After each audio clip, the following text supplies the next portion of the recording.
Hi, everybody. Welcome into another edition of the Big Ten Show presented by Jacobson Seed Company. He's the almost famous Adam Carricker. I'm the much less famous Jeff Turn. We welcome you in on far less.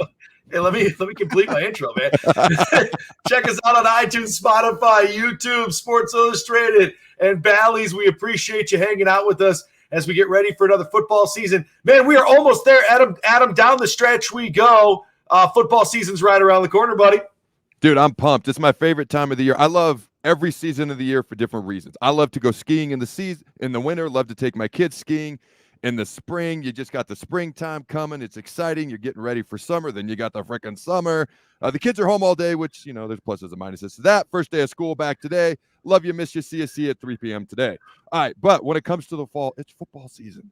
It's my favorite time. It's the most wonderful time of the year. Dude, I'm going to tell you, you hit some notes that I could never hit, man. That's much better. No, I didn't. No. We'll auto-tune it, man. You'll sound like, you'll sound like Billy Joel before you know it. Usually we save some of the conversations that are random to the end of the show, but today I'm going to start with this. I'm wearing the Justin Jefferson gritty shirt. First of all, yeah, I do. Have you ever accomplished the gritty in 1 to 10? What would your gritty look like if we were had Simon Cowell and the American Idol crew rating you? Now, have I ever accomplished or have I ever done it? Because those are two separate things, separate questions. Have I ever done it? Yes. Have I ever accomplished it? I don't know about that. Let's see.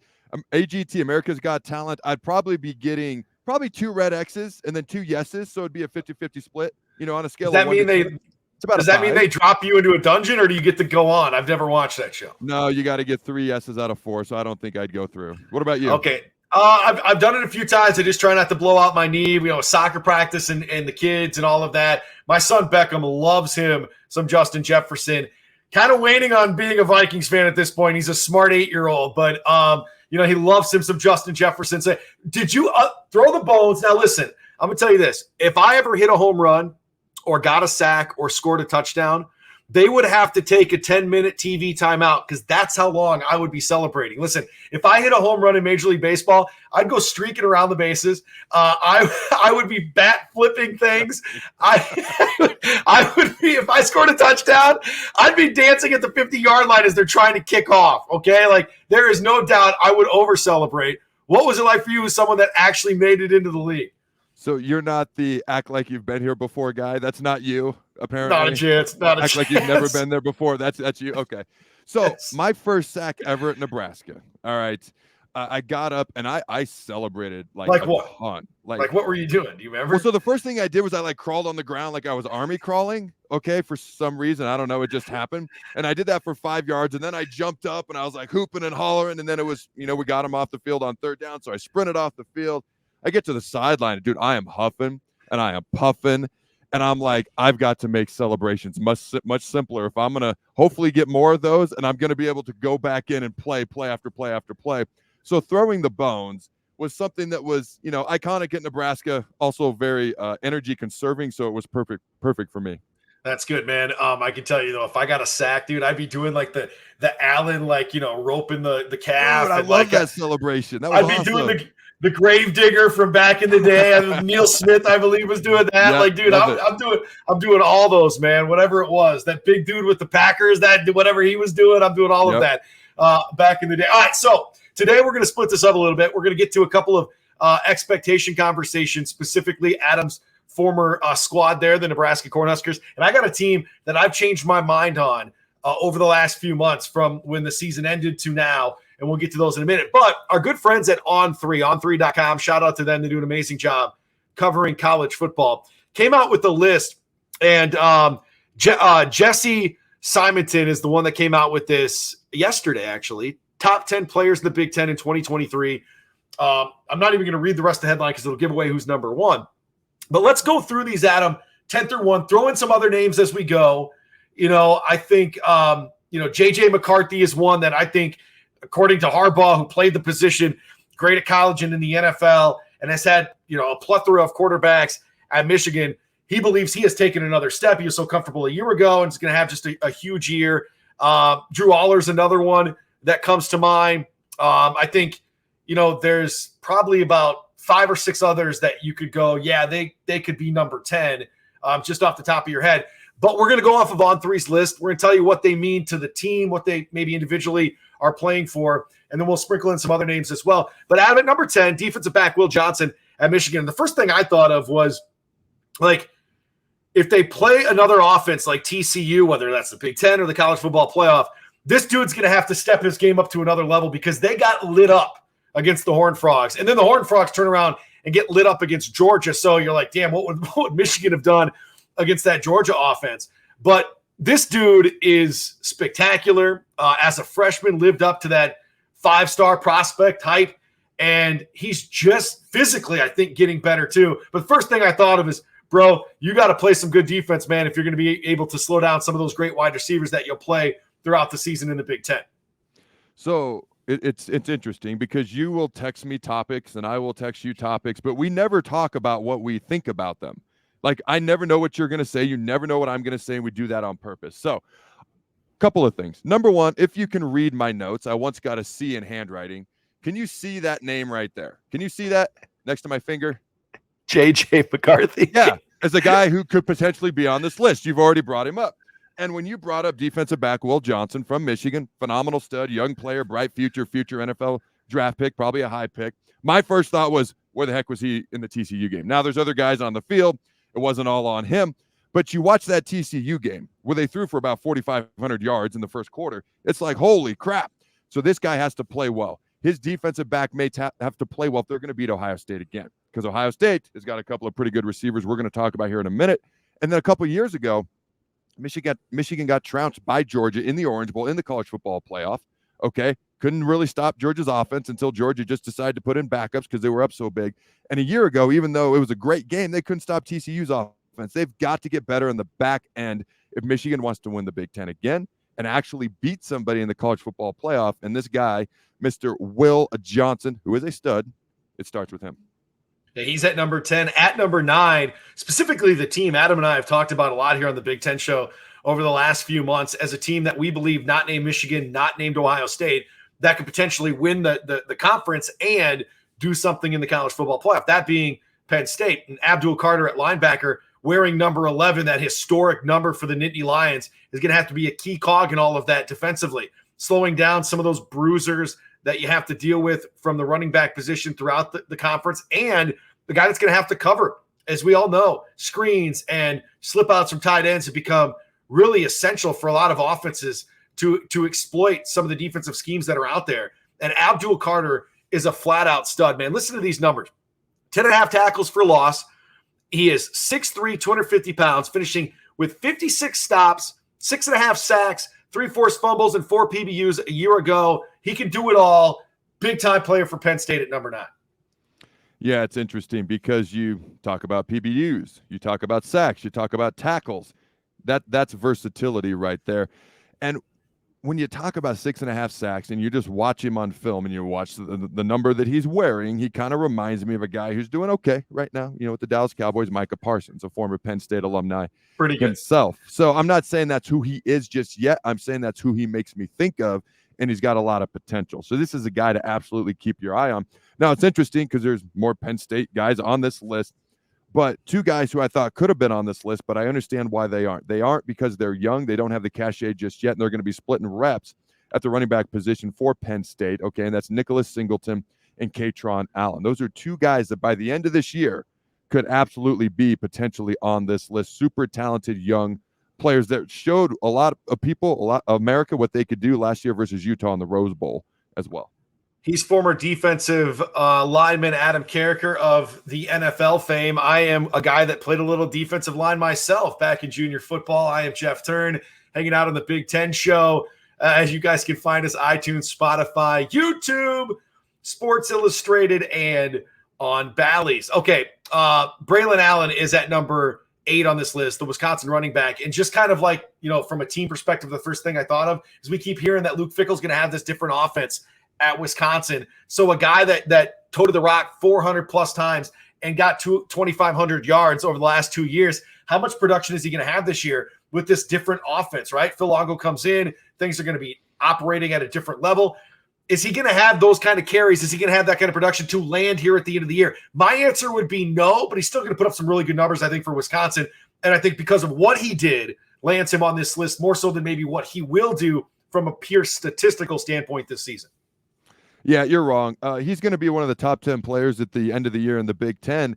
And Luke Fickell's a great coach. He's not just going to walk in and be like, hey, let's do the 5 wide receivers, Steve Spurrier, fun and gun, and forget about this guy who's been a stud for 2 years and toted the rock over 400 times. Okay, this is a young guy, about 21 years old. He's not beat up yet. He's got fresh legs. I think they're going to be at least somewhat smart about this and run the ball first while they trickle in that new offense that they're trying to incorporate, because they'd have to be moronic morons to say, hey, that guy's great. Let's not use him and let's just throw the ball. So I think he's going to be on this list. And you did point it out. Okay. We did chat about this particular thing before the show, so thank you for stealing my line. But he's going to have the cachet from previous years that will give him the benefit of the doubt that those Nittany Lion running backs that I mentioned earlier do not have. So I still think he'll be a top 10 guy at the end of the year, if not top 5. When we get to the next team, it's Iowa. The player is Cooper DeJean, because normally with Iowa, we're talking about top 10 players on the offensive line, defensive line, tight ends. We're not typically talking about a defensive back. But this dude, and according to on3.com, is a Swiss Army knife. But more importantly, he's compared to Kool-Aid McKinstry at Alabama. By the way, I want to be called Blue Kool-Aid. Adam, he's a Husker guy. He can be called Red Kool-Aid. He can return the ball from, getting punts, doing big time things there. But he's going to have to get a couple of pick sixes, a couple of interceptions, put Iowa's offense in an opportune situation. Because listen, Baby Ferentz's job's on the line this year if they don't score enough points at Iowa. So whether it's him or whoever, that defense, I know they don't want to have to rely on the defense and special teams. If you're an Iowa fan, you just want the offense to be better. And by the way, I think you could probably, Adam, throw into the mix, if Iowa's going to be really good this year, the transfer at quarterback, Cade McNamara, as a guy that could potentially be a top 10 player if the offense takes another step. If it doesn't, it'll be the same old thing at quarterback for Iowa. But Cooper DeJean is a guy that can flat out ball. So a couple of things. Number one, I love the Baby Ferentz is catching on, so thank you for that. All right, this is crazy. Look at my list. Top name. Can you read it? No Cade McNamara. No Cade McNamara. Like, dude, are you cheating off me from like halfway across the country or something? This is crazy. We think alike. I guess, somewhat great minds somewhat think alike. No, so I don't think Cade McNamara is the answer to their woes on offense at Iowa, and it doesn't help that they don't exactly have dynamic playmakers all over the field around him, particularly at the wide receiver spot. But that's a topic for another day. When you talk about this individual that we're talking about on defense here, okay, Cooper DeJean, he's a stud, man. Yeah, he's a stud. He is a Swiss Army knife. Here's what's going to happen. They're going to have to average about 7 points on defense per game. He's going to have like some pick sixes, like you said. He averages almost 17 yards per punt return. He's going to have to take a couple to the house. For Iowa to average 25 points a game, their defense and special teams are going to have to give them about 10 to 14. So Baby Ferentz's job may be actually in the hands of not Cade McNamara, but maybe Cooper DeJean. All right, let's get to another defensive back, cornerback Kalen King at Penn State. We already talked earlier about what you're going to see at the linebacker position from a top 10 player. With Joey Porter Jr. gone, star cornerback a year ago, off to the NFL, now with the Pittsburgh Steelers. You think about King coming in, the nation's best corner in single coverage, according to PFF a year ago, 93.3 grade, 18.3 passer rating allowed. Dude, shut down corner if you've ever seen one. He was, according to on3.com, junior led all Power 5 defensive backs with 21 passes defended, adding 3 picks to the mix as well. What do you like about him? Basically everything you just mentioned. And if Michigan wants to beat Ohio State, they're going to rely on their defensive backs to cover a couple of Ohio State stud receivers. Penn State's going to be relying on this individual as well. Like, literally, it's going to come down to who can cover Ohio State stud receivers. And I know, fourth quarter, Michigan, physical, smash mouth, hit you in the face with the run. I know that's part of it too. Okay, but when you've got a young quarterback at Ohio State, you're trying to figure out the offensive line, those 2 wide receivers are going to be heavily relied on. And so if you has a defense, you can use a guy like Kalen King to limit them. I don't know about shut them down, but limit them. It's going to really hurt Ohio State's offense until they find their footing. I think this dude could potentially be a top 10 pick, man. Like, I think he's that good. And they fall in love with him, man. Because right now the NFL is a game of wide receivers. It's not a game of running backs. And if you can find a guy to slow one of those down, maybe not shut him down, but slow him down, they're invaluable at the next level. At number 5 and in the top 10, we have 2 wide receivers from the Ohio State. Emeka Egbuka is at number 5. Sort of gets forgot about with Njigba and with Marvin Harrison Jr. by some, but the 6'1", 200-pound junior ranks only behind his teammate, which we're going to get to in a little bit, in regards to receptions, yards, and touchdowns. And the thing about a new quarterback, which Ohio State is trotting out there in 2023, the easiest thing to do if you're a wide receiver is to tell them, throw it up and I'll go catch it. This dude's a home run hitter. He can do that for Ohio State. I think the thing that's going to help both of these Ohio State wide receivers is the fact that they have each other. On defense, if you have one great pass rusher, that's awesome, but there's things you can do to try to negate that guy. You can chip, you can keep a tight end in, you can slide the protection that way, but if you have 2 great pass rushers, it's more than twice as effective. Same thing with wide receivers. Okay, now you can't roll coverages, you can't double somebody because the other guy's just as dynamic, if not really, really close, and you're going to leave yourself susceptible. So the best thing they have is each other, and as you pointed out, that's the best thing that their quarterback at Ohio State could have going into this season. All right, man, let's get to number 4, Jer'Zhan Newton. Pardon me to his family if I butchered that. We practiced, I promise. Hopefully we did it all right. So listen.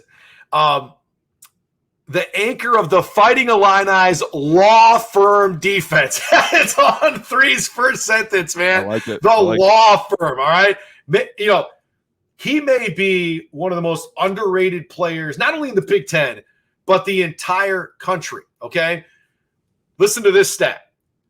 59 pressures, most among all Power 5 defensive linemen, edge or interior, and finished the season with over 60 tackles, 14 tackles for loss, and over 5 sacks. Like, he can get off from the outside, the inside. You can move him around. And when he hits you, you know about it, dude. Number 4 is coming, and you better account for him or it's going to be a long day at the office or at the law firm. The pressures is insane. When you think about basically 60 quarterback pressures last year. I mean, like, how insane is that, man? You're a defensive lineman. How insane is that? That is insane. I've had D-line coaches. Everybody talks about sacks, but there's like so many ways you can affect the quarterback. You can bat the balls down. You can knock them down. You can knock them down. You can knock them down. Like 3 knockdowns is about as good as a sack. Pressures. That means you're hitting him while he's throwing the ball, not just immediately after, which you can't even touch him after anymore because that's a freaking penalty. But that's a topic for another day. Flag football. Anyways, I digress. The guy is a part of a defense that for a large part of last season was number 1 in the country. They're far more athletic than people realize over there, okay? And they're physical. All right, Brett Bielema has done some things way faster at Illinois than I thought he would, and this young man is a huge part of it. All right, man, let's go to Michigan next and Blake Corum. And listen, okay, we all know that at the next level, the running back is devalued. And at college football, it isn't. Before the ACL injury last year, which was unfortunate, we get to see him at the end of the season. He was the best. He was the best in college football. This dude is a player that we could find at the Heisman ceremony in New York at the end of the year, and he may be hoisting up that trophy. That's how good he is. But coming back from an ACL is tough. I did love what Harbaugh said at Big Ten Media Days, that he feels like he is better and stronger than he was a year ago, and that has to be scary for the rest of the Big Ten. So he's obviously a phenomenal player. Like you said, probably the best running back in the country last year before he tore his ACL. Here's what I know. Coming back from an injury is more than just physical. Okay, mental stuff, huh? Yeah. Yeah, like Adrian Peterson, when he came back from his ACL years ago, and it's funny, when he shared this story, I'm like, yeah, I can relate. He'd be pushing his shopping cart around the corner of a grocery store, and he'd like plan extra hard on that knee just to test it out. And those are things that I can relate to. There's just this mental part and this mental acclimation once you've been cleared. And just because you've been cleared doesn't mean it actually feels good. Okay. The way it feels directly affects how you think. And even once you get to the point where it feels good, have you been hit? Have you been battered? Have you been tackled? Have you toted the rock 20, 30, 35, 40 times the way he might in Michigan's offense, depending on the game? Have you done that yet to test it out? You can't do it until you've done it. So I'm rooting for him to be clear. Okay, and he may be hosting the Heisman at the end of the year. It'd be a great story. But that mental part of the game can't be underestimated. And the one thing, too, his numbers may not be as big as they were last year because Donovan Edwards is going to get the rock some, too. I mean, last year, almost 1,500 yards, 18 touchdowns for Corum. But Donovan Edwards stepped in at the end of the year. He's going to be a guy that they can rely on too, so that they don't have to put so much wear and tear on that knee early in the season, especially against some of the teams that are inferior to Michigan. But listen, man, when Corum's on the field, you want to be watching because he is absolutely special. All right, at number 2, again, we practiced Olumide Fashanu Jr. This dude is, again, top 10 pick, probably going to go no later than 10. I know originally top 25, that's where you sort of had him on a lot of the mock boards. But when you're talking about offensive tackles, they're like quarterbacks in the draft. They just keep moving up the boards as you get closer to draft day. Missed the final 5 games of last year. This is what I was in high school, 6'5", 320 pounds. I just fell short of my potential. Allocated the exact same, right? Yeah, I mean, unbelievable. But Drew Aller, we've talked about Drew Aller having a big year if Penn State wants to win big. And I think protecting his blind side is going to be huge for that. He allowed, guess what? 0 sacks in 8 starts in 2022. This dude's a beast, man.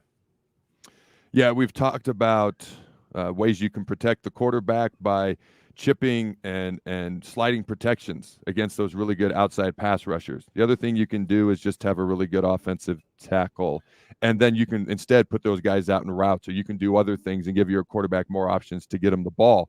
Okay, so the reason that offensive tackles keep going up and up is what I just talked about, what you just talked about. And if Penn State, and I think that they can play with and beat Ohio State. I know we're joining Ohio here with the show soon. Sorry, folks. But you're going to get as much objectivity as we can give you here, and hopefully a little bit of knowledge somewhere in there as well. But if they're going to play with and potentially beat the Buckeyes, they're going to have to cover receivers. They're going to have to protect their quarterback, because those are 2 things Ohio State does pretty good, is big plays through the air, and generally, as a rule, get after the quarterback. I'm thinking back to Chase Young and guys like that. All right, finally here we're going to get to the number 1 spot, and we're going to give you about 30 seconds on some expectation stuff. But Dante Cephas, watch out for him at Penn State. He was another guy on my list, transfer in from West Virginia. Think he'll have a big year. But at number 1, nobody other than Marvin Harrison Jr. I mean, dude, you know you are special when, like, you are playing and you're not even eligible. And they're like, yeah, dude, we'll take you at number 1 or number 2 or whatever in the NFL draft. And you come from a lineage where you have a Hall of Famer as a papa. All right, this dude is the best at the position, maybe the best player in college football. And in fact, if I had to pick one dude to win the Heisman going into the year, I'll take him, even over that dude that was pretty good last year at USC that won it. I'll take Marvin Harrison Jr. Love him, dude. What else can you say about him? I do think Caleb Williams is the best player in America, but when you average 16, you're wrong, Marvin Harrison Jr. Shout out to my new friends at C-Bus, baby. What up, Ohio? When you average, Buck Kisser, when you average 16.4 yards per reception, you not only have speed, you're not only physical, but you're a great route runner. The thing that's setting him apart is most guys have strengths and weaknesses in their game. Let me shock you with that. He doesn't really have a weakness because he's really well-rounded, and that's what's going to separate him. All right, man. Jacobson Seed Company bringing you the Big Ten Show. JacobsonSeed.com. Your healthy hybrid advantage, so you can get those seeds popping into big fields. 50 more per bushel, baby. What up? That's our people at Jacobson Seed. Listen, you can watch more college football when you don't have to spend more time in the fields. All right, real quick, Adam. 30 seconds. Expectations for Nebraska. How much have they changed from when the season ended a year ago? I don't know what to make of it. You know, I think fans would be happy if Nebraska went. I know fans would be happy if Nebraska went to a bowl game. I do think with a little easier schedule, the expectations are actually around 7-5, 8-4, but we'd all be thrilled with just 6-6 and going to a bowl game. All right, man. I got a lock of the year for you. The Minnesota Gophers have a 7.5 win number in Vegas. Over. No less than 9, maybe 10. PJ's keeping everything real tight. I was just up in the Twin Cities, and everybody up there doesn't know what the heck it's going to look like. I can tell you it's going to look good, man. PJ's going to have a real big year. Minnesota's going to win the games they need to, and they'll get to at least 9 wins.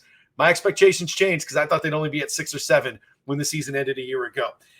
He's the almost famous Adam Carricker. I'm the much less famous Jeff Turn. The Big Ten Show brought to you by Jacobson Seed Company. Until next time, y'all, another page is turned here on the show. We'll see you then.